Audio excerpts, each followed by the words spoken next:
What? You already have the divorce papers ready? I asked, incredulous. Yep. Scared you, didn't I? Lance replied smugly. I'm always ready for this, so you better think twice about what you just said. With that, my husband Lance stood up and went into his room. My name is Alice, a 28-year-old office worker. I married Lance a year ago after meeting him on a blind date. He pursued me, and after dating for a year and a half, we tied the knot. In hindsight, I might have rushed into marriage, driven by a vague desire to be married and have children before turning 30, so I accepted his proposal. However, I soon realized I should have been more cautious. The first shock came when Lance announced he was changing jobs right after we got married. I'm changing jobs, he said out of the blue. Why so suddenly? I asked. Because I can't show my full potential there, he replied. I thought, what the heck? He then told me he had already submitted his resignation and would be leaving at the end of the month.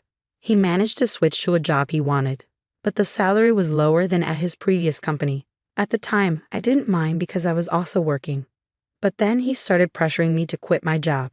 I would have considered it if Lance's income could cover our living expenses. However, his new job paid less. Lance kept assuring me his salary would increase soon, but there was no timeline. If I quit my job now, we'd struggle to cover rent and other expenses.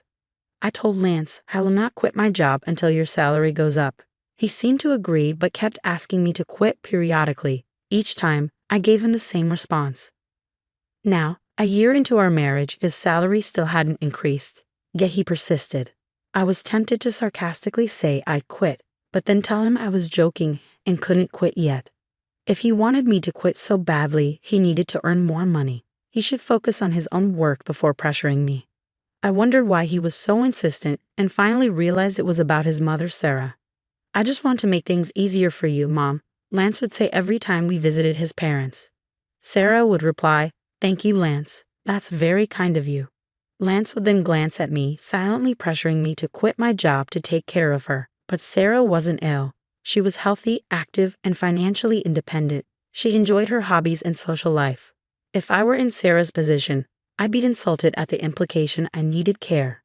But Lance still wanted me to take care of her. Oh, if only one of us were home during the day, we could check on Mom every day, Lance would say. He wanted me to visit his parents' house daily. I asked him, Sarah is still in perfect health, so what do you want me to do? Lance replied softly, There are plenty of things you can do. Housework, running errands, helping her out. But with Sarah's part-time job and social activities, she isn't home much during the day, right? I countered. Even if she wasn't home, you could still do the housework, he said. What the hell is he saying? I thought. If I did all those things, I'd just be a housekeeper for her. Lance wanted to look good, especially in front of his parents. If he wanted to take care of them so badly, he should do the housework himself. I didn't have time for Lance's petty pride, so I didn't quit my job, nor did I visit my in-laws on my days off, except during holidays like New Year's. Come to think of it, Lance often gave me orders when we visited his parents together. He'd tell me to clean up, help his mom, or run errands. But I never did anything on my own. When I would say, Don't you know more about this area than I do? In response to being asked to go to the store, he would reply, There would be no point if I do it. I never understood what he meant by that. It seemed like he just wanted to make his wife obey him and feel good about how he was taking care of his parents. Gradually, that's how I started to see Lance. Was it because he wanted to look good rather than actually caring about me? One day, I boldly asked him, Why don't you try to help or quit your job to take care of your own mother? He looked extremely uncomfortable and disgusted. That's not something I'm supposed to do, he said. I'm giving you these instructions so that my mom will think you're a considerate, useful wife. I hope you realize how kind I am to you. So, in other words, he wanted to push all the troublesome stuff onto me and show off as if he did something amazing. But I am not his servant or slave, and I don't deserve to be belittled in front of my in-laws. If Lance continued to make unreasonable demands, I wouldn't stay silent. But he never changed his stance. He kept asking, When are you going to quit your job? And ordered me to do all kinds of things whenever we visited my in-laws. I reached the end of my patience and decided to talk it over with my husband. What do you mean talk? He asked. I thought we should discuss our future. Huh?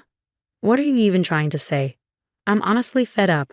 I'm fed up with you asking me when I'm going to quit my job and trying to get me to take care of Sarah. Why are you fed up with that? You're my wife, and you're supposed to take care of the husband's parents. Don't you think that's a big burden for me? Isn't it your responsibility as her child to help with the housework and take care of your own parents? No way. It's the wife's duty to do so. Are you the kind of person who doesn't care about family? I'm really disappointed that you would say such a thing.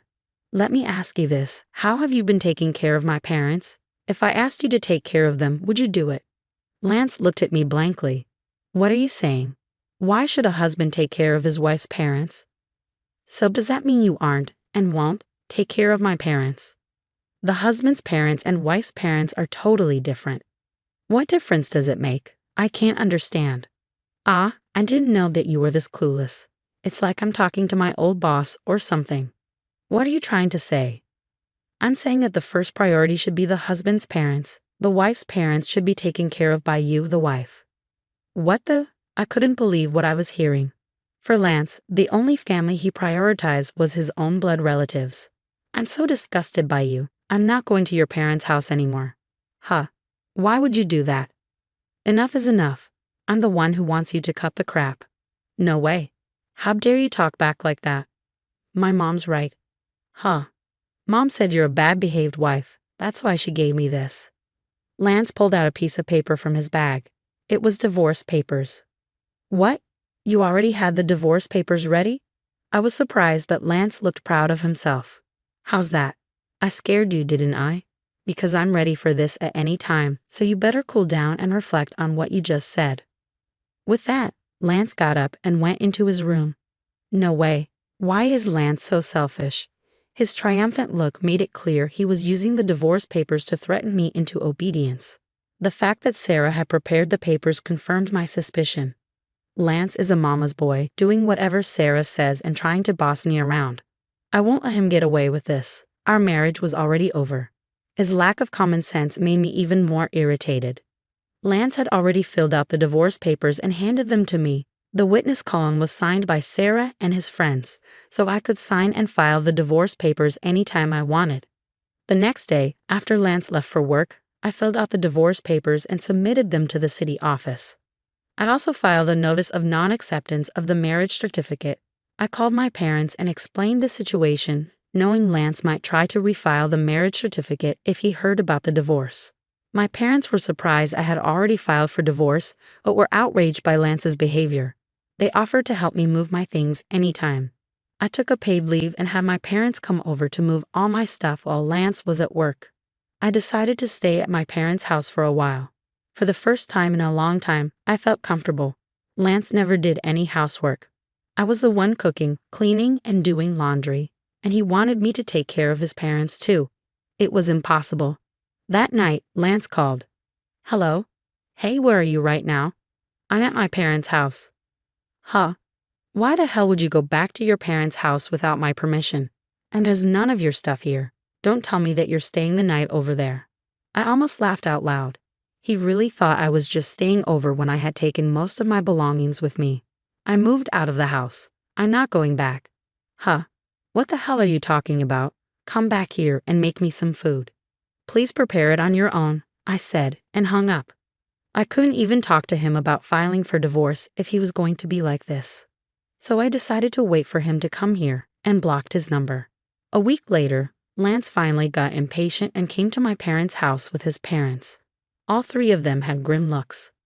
I led them into the living room, facing each other 3 versus 3. How could you be like this? I can't believe you would be gone for such a long time without my permission. Well, that's because you tried to use me as if I was your housekeeper, right? All I asked you to do was to take care of my family. My in-laws looked grim as ever. Sarah was glaring at me. Don't you dare say things like that. You always twist the truth to suit your narrative. You just force me to take care of things you don't want to do, don't you? I've told you many times that's not what I mean. What kind of wife are you when Lance is doing so much for you? Seeing Sarah speak ill of me, my father was trembling. I knew he would lose his temper if I didn't intervene. Before he could lose his temper, I repeated what Lance had said to me. Lance told me to stop working and help Sarah, saying it was my duty as his wife. But when it comes to my family, he pushed me to take care of them on my own. In the end, Lance just wants me to obey him, take care of his parents, and take credit for it. He's been saying things like how his parents are more important or that they are a priority over mine. Has Lance ever said such things in front of you? I asked Sarah. Sarah was still glaring at me, but my father-in-law, Robert, looked at Lance with a clueless expression. Apparently, Robert had not heard this story. Time to spill the tea. What I couldn't believe was that Lance brought up the divorce papers and told me it was Sarah's idea. What? Did you suggest that to Lance? Robert questioned Sarah. Well, that's because Alice has an attitude, you know. Lance, did you also say that Alice's parents aren't a priority? Oh, well, that's because it's only normal for your own parents to be more important. Don't be ridiculous. I supported you because I thought you were being mistreated, but from what I see, you're the one at fault. Don't be a coward and try to use your parents' authority to get what you want. Lance shrank down completely. Robert had said everything I wanted to say, and he apologized to us. To Alice and her parents, I am truly sorry for the trouble my stupid son has caused. I will strictly lecture him, so. Robert, you're not at fault at all, so please look up. And thank you for your kind words. But I still have one more thing to say. Lance asked, What do you mean? The divorce papers you gave me, I already filed them. We're not married anymore. What? No. Lance and Sarah both turned pale. Why did you do that without my permission? Lance demanded. You told me you could file them anytime you wanted, and you already filled out your part and had Sarah sign as a witness. Of that was, did you abolish? For what? No. Lance glanced at Robert, who was fuming. You said you used them to threaten me. I added on Lance's behalf. How can you be so stupid? Robert struck Lance on the cheek. Sarah was shaken. I sincerely apologize that you had to see that. You were right to divorce this idiot. I'm truly sorry for how Lance destroyed your marriage. Saying that, Robert grabbed Lance by the neck and said, You both better apologize too, and made Lance and Sarah apologize as well. Then he left the house with them. I have to thank Robert later. He definitely saved my parents from losing their temper. Robert made sure that all of Lance's property went to me in exchange for no alimony. Since Lance couldn't go against Robert, I was entitled to all our savings and assets from our marriage. I had a higher income than him and ran the household, so it was fair. But I can only thank Robert for making sure the entire amount, which would have been split unfairly, went to me. I heard that Robert was so disgusted with Sarah that he divorced her. Recently, I met a colleague from Lance's old workplace. He told me Lance wasn't good at his job and was scolded by his boss constantly.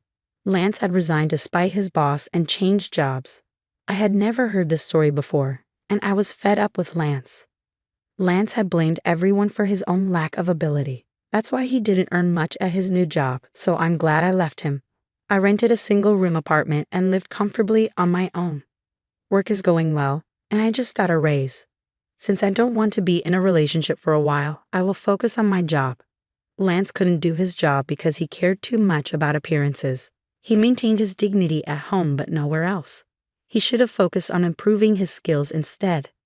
Still, many husbands think divorce papers can be used as a threat.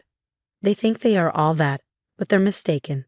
I hope these people get divorced and move on to a life of loneliness. I'm glad Alice broke off their relationship. I hope she meets someone wonderful in the future.